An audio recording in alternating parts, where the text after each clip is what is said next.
The city you consider as home is never so attractive as when you return to it after long and difficult times in other parts of the world.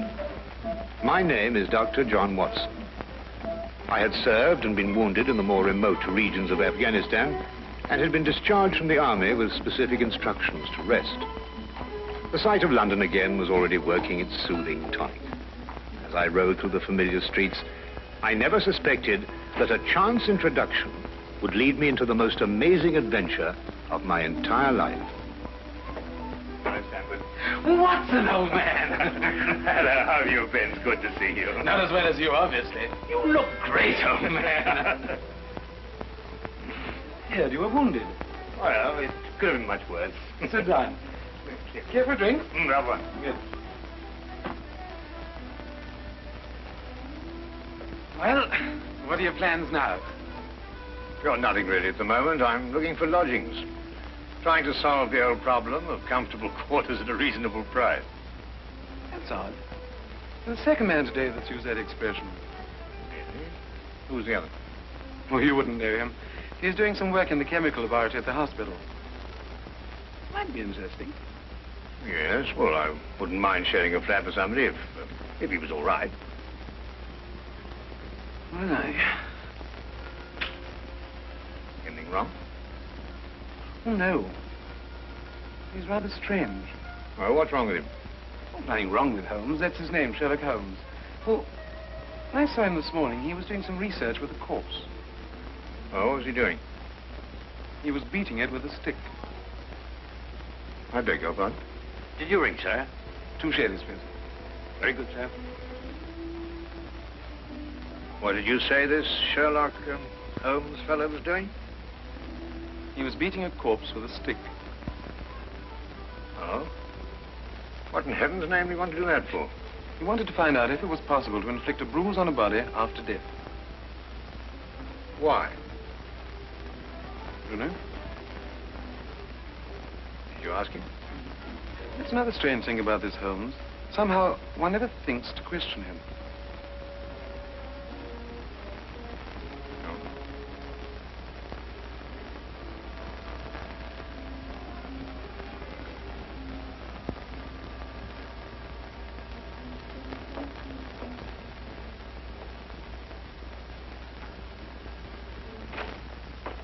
It works. It really works. You realize you've just entered the greatest chapter in the history of forensic medicine. You're Dr. Watson. Yes, I am. What works? Foolproof test for hemoglobin. You realize what this means, of course. No, I don't. You must be Sherlock Holmes. It will create a revolution in criminal investigation. Yes, I'm Holmes. How did you know I was Watson? Because you've just come back from Afghanistan. How do you do? How you do? How did you know I'd just come back from Afghanistan? Well, it's written all over you. The problem has generally been that a man is suspected of a crime months after the crime is committed. Then when they find bloodstains on objects of clothing, they can't be sure if it's blood, mud, or rust stains. But this solves the whole thing, of course. Oh, of course. Of course. Stamford told me you're looking for someone to share a flat you'd found. You know, if this test had been in existence a year ago, it would have meant that von Bishop of Frankfurt would most certainly have been hung. And that goes for Mason of Bradford, Muller, and O'Fay, naturally. Naturally. Who are these people? Did you know, I'm delighted to meet you, Watson. I think you'll like the flat. It's in Baker Street, by the way. Oh, we could pop around this afternoon and have a look at it if you care. Yes. Oh, yes, rather. I'd like that. Good. Did you mind if I play the violin? No, go right ahead. No, I mean now. I mean when we're sharing the flat. Oh, no, of course not. I like a bit of good music. Oh, good. I'm not very good. Oh. Tell me, Holmes. Yes. How did you know I just got back from Afghanistan? Well, it's obvious. Now, that's what you said before. It isn't a bit obvious. You're a doctor, that much we know. But with the air of a military man, therefore an army doctor. You've acquired a sunburn. I know it's not your natural color because your wrists are white. Your eyes tell me that you've recently been ill. I'd say some sort of tropical fever. You use your left arm stiffly as though you'd sustained a wound. Now the problem becomes, where would an army doctor have contracted a fever, sustained a wound? The answer, my dear Watson, is in the present campaign in Afghanistan, naturally. Naturally. Of course, it's obvious. Naturally. Weeks examined the rooms at 221B Baker Street that afternoon and promptly moved in on the following day. I had, at this point, known Sherlock Holmes for only 24 hours.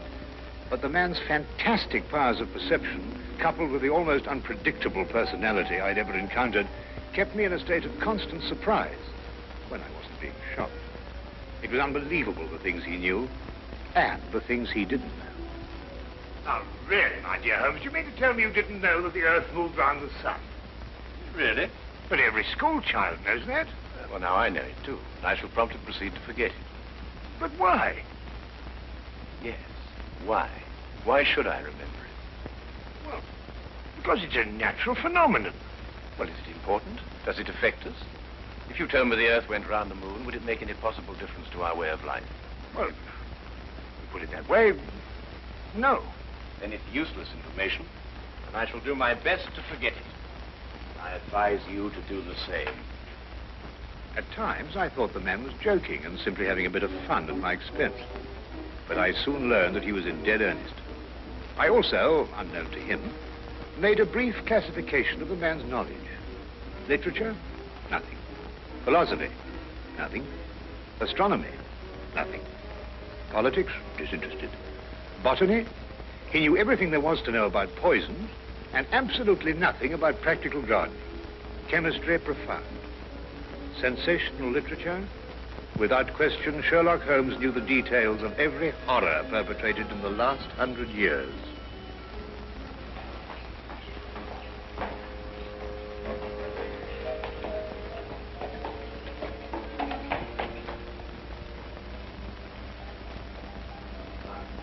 I believe we have a visitor.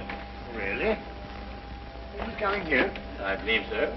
I would also say he's a retired sergeant of Marines. Oh, you know the man? I've never clapped eyes on him before in my life. Well, in that case, that's one of the wildest statements I ever heard. How can you possibly guess he's a retired sergeant of Marines? You've never seen him. A guess, my dear Watson. A calculated deduction. Yes, he is coming up here. Do you mind if I ask him his profession? Oh, by all means. Now, where did I put my violin case? Hmm? Oh, it's over here. There you are. Ah, my old friend. Come in.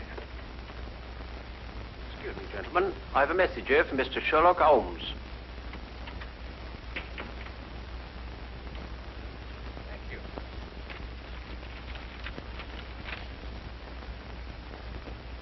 Excuse me. Sir? Do you mind telling me your occupation? Not at all, sir. I'm a civil servant employed by the police department. Thank you. I just wondered. Not at all, sir. How long have you been with the police department? Just a year, sir. Before that, I was a sergeant in the Marines. Good day, gentlemen. How did you know? An interesting letter, Watson. A very interesting letter. Perhaps you'd like to come with me. Where? To catch a murderer, of course. Of course.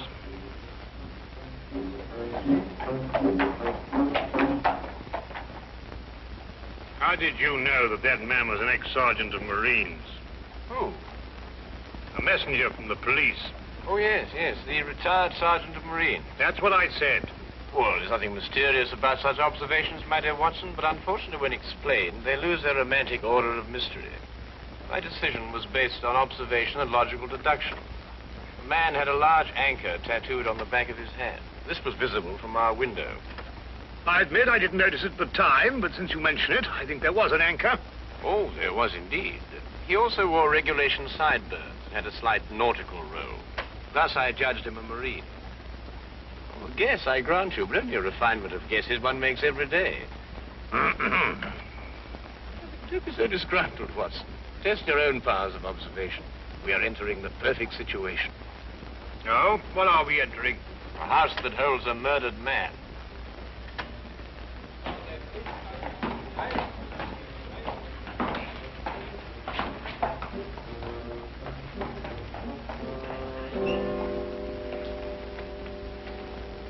Is Inspector Lestrade inside? Yes, sir. May I have your name, please? Yes, Sherlock Holmes. This is Dr. Watson. Oh, that's quite all right, sir. Inspector Lestrade gave instructions to admit you. Oh, good. Oh, by the way, has the body been removed? No, sir, but the medical examiner's just gone. Oh, thank you. Let's hope they haven't moved things about too much. The police forces of the world seem to have an organized science of messing things about. Oh, I wouldn't say that, Holmes. Now then, move along there, everybody. Move along. There's nothing to see today. I don't know. I swear I don't know. I tried to help him. Don't you believe me? I had to do what I could. It was instinctive. It was instinctive for a woman like you to commit murder. That's not true. You know it's not true. I know you hate me, but you can't believe I'd do a thing like this. Yes, I can, and I do. Please. She's a murderess. You know it as well as I. She murdered your brother. It's a lie. Yes, it's a lie. Your entire story's a lie. The relationship you had with my son was a lie. My son's been murdered. This girl's a murderess. Why she did it, what her motive was, I don't know. They were engaged without my blessing. I can only be grateful that she gains nothing by her crime. Your duty now is to convict her. Just a moment, please.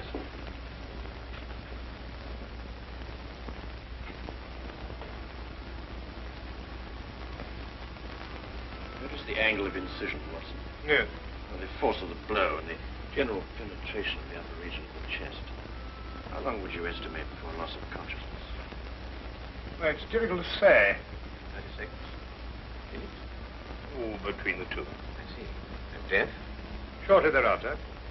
2 minutes? 3? 3 or 4, I'd say. Thank you, Watson. All right, take him out. Forgive the interruption. I would prefer to have been invited before the body had been moved. I thought you'd be interested, Holmes. Oh, thank you, Lestrade.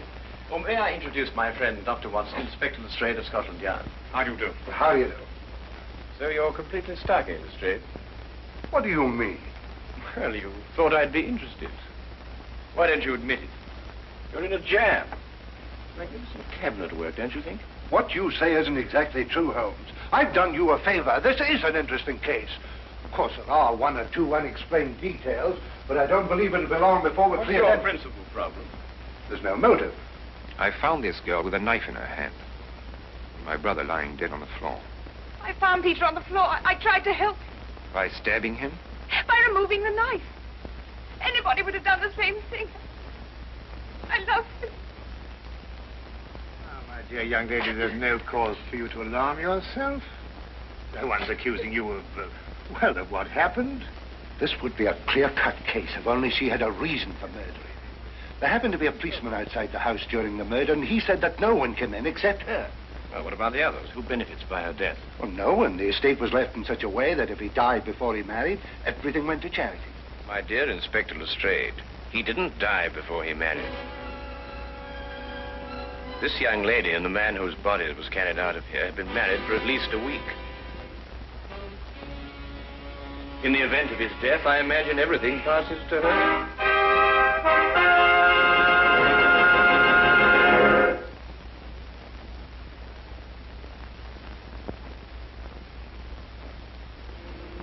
And now we return to the case of the Cunningham heritage. How did you know they were married? Weren't you?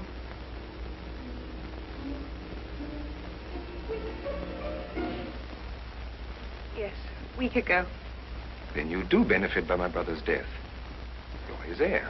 I don't know if I am or not. I only know I didn't kill him. I swear I didn't.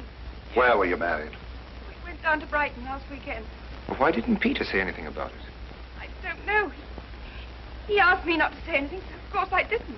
I'm afraid, young lady, I'll have to ask you to accompany me to headquarters. I understand.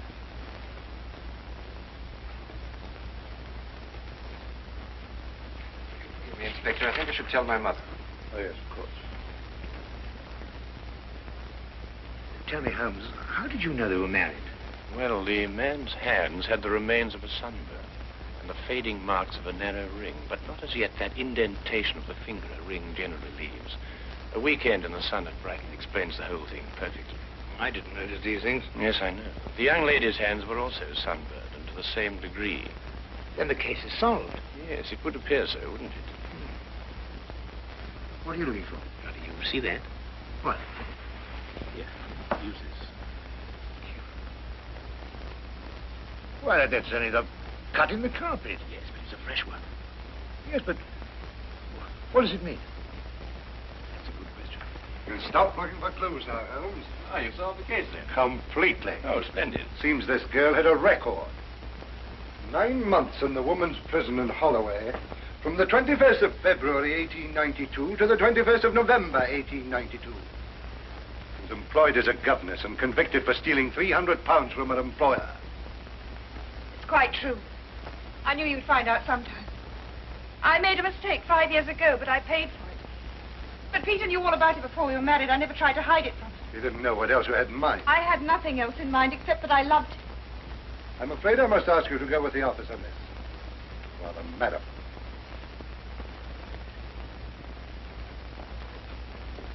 Well, that's how I like my cases.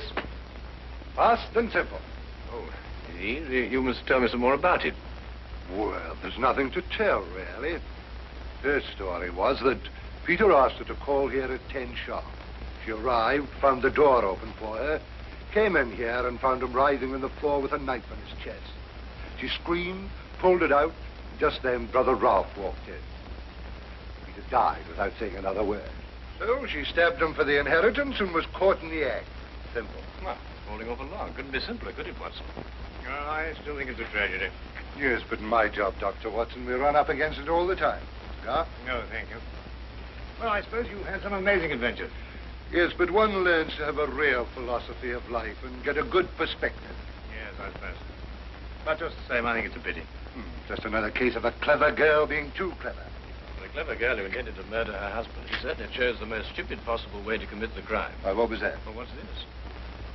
Checkbook. Oh, amazing deduction, Lestrade. Look. So Peter Cunningham drew a check for £1,000. 6 weeks ago, and 5 weeks ago, and 4, and 3, and 2, and that's all. Well? They're drawn to cash. Well, I don't get your point. He was a very rich man.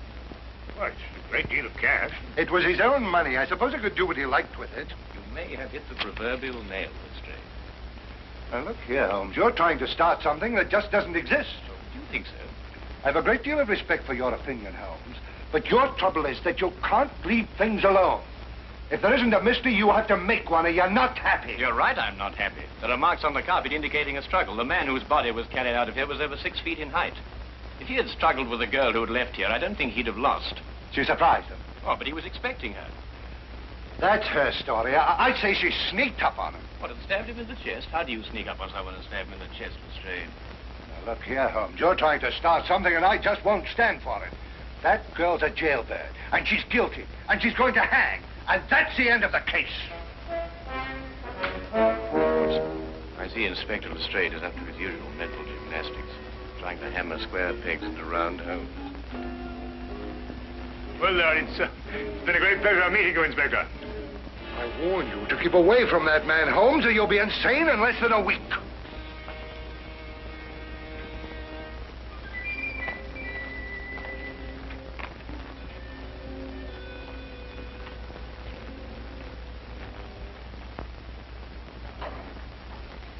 What time is it? Oh, 10:30. Perhaps you'd like to take a little stroll with me. Why? I'd like to investigate this afternoon's affair a bit further. Oh, yes. I'd like that. I thought you'd forgotten about it. Not at all. I've been thinking about it all evening. Shall we go? Then we must exchange our thoughts en route. Where are we going? To the Cunningham house. I didn't know you'd made an appointment there. I didn't. Oh, well, who do you expect to see? No one, I hope. Well, I'm terribly sorry, Holmes, but I'm afraid I don't understand what you mean when you say you want to go to the Cunningham house and you just... You can't do that. What? Well, you can't break into the house. Why not? It's against the law, that's why not. Why, if we're caught... That's it. What is? If we're caught. But that makes no difference. It makes no difference at all. The thing is, if we're caught, it's against the law.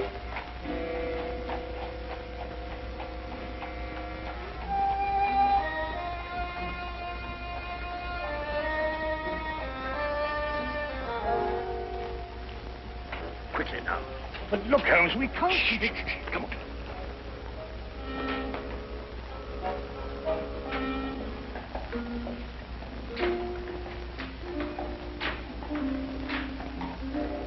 Good evening, Inspector. Good evening, Sergeant. Everything all right? Yes, sir.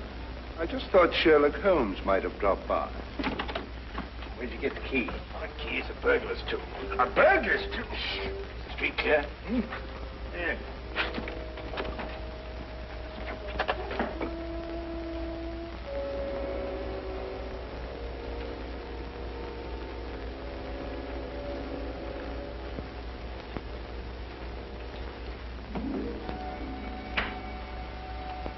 How do you know he's out? Because I had a spy watching the house. Go through that cabinet.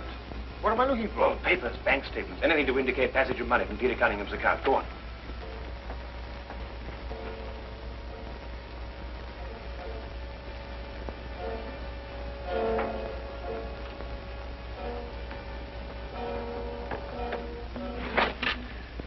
It's absolutely ridiculous. Looking for something and you don't know what in order to catch somebody and you don't know who.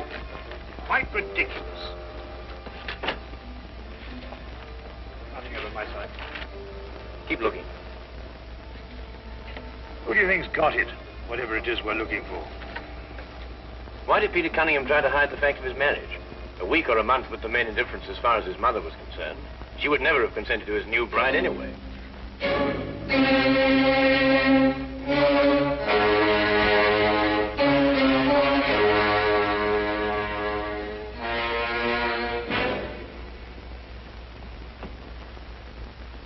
He married her to prove to me that my blackmail wouldn't stop him. And then he withheld the fact in order to give me 1 week to clear out of the country before he exposed me. The money he paid you went to buying up your promissory notes. I was being pressed, Mr. Holmes. My brother's engagement to a jailbird gave me a perfect opportunity to extract a little money from him. In fact, if he hadn't been such a bullhead, it would have gone on for quite some time.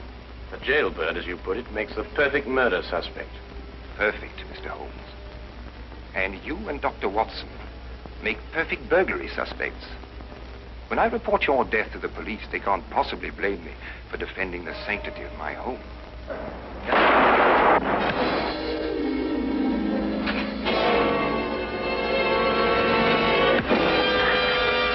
Well done, Watson. Oh, I could have done a bit better, only it was my bad shoulder. Quite all right, Watson. Think no more about it. So that's our murderer. Yes, the only possible one, of course. Only a man could have struck that blow. Peter died, as you say, within 3 or 4 minutes. And there was a bobby outside the whole time. Yes. Crystal clear. No, it's completely obvious. Well, what do we do now? What's going on here? Who fired that shot?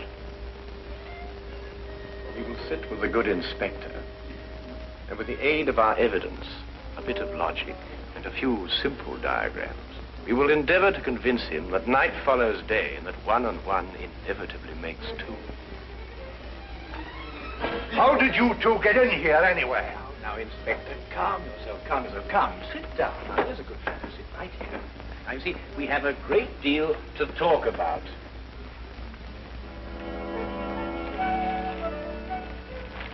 Also present with Inspector Lestrade was Dr. John Watson and a personal friend of the inspector's, Mr. Sherlock Holmes.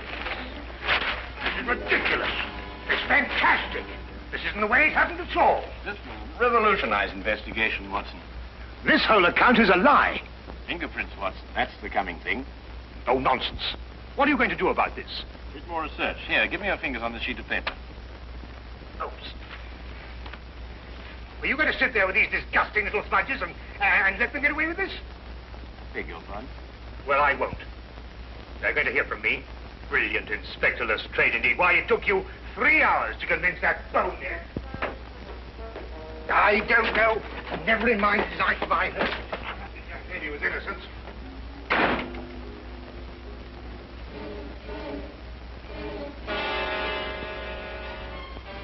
Oh. I wonder if he got more than a shoulder wound in Afghanistan.